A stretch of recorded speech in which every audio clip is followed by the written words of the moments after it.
Memory by H.P. Lovecraft.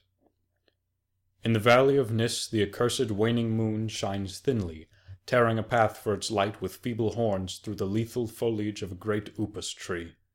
And within the depths of the valley, where the light reaches not, move forms not meet to be beheld.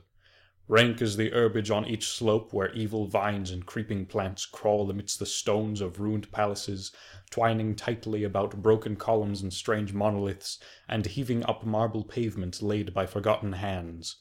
And in trees that grow gigantic in crumbling courtyards leap little apes, while in and out of deep treasure vaults writhe poisoned serpents and scaly things without a name.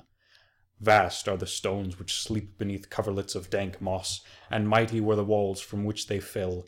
For all time did their builders erect them, and in sooth they yet serve nobly, for beneath them the grey toad makes his habitation.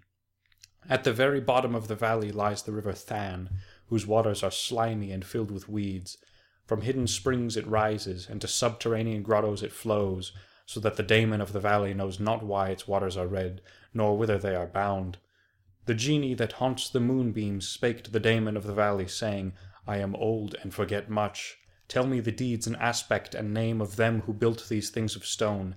And the daemon replied, I am memory and am wise in lore of the past, but I too am old. These beings were like the waters of the river Than, not to be understood.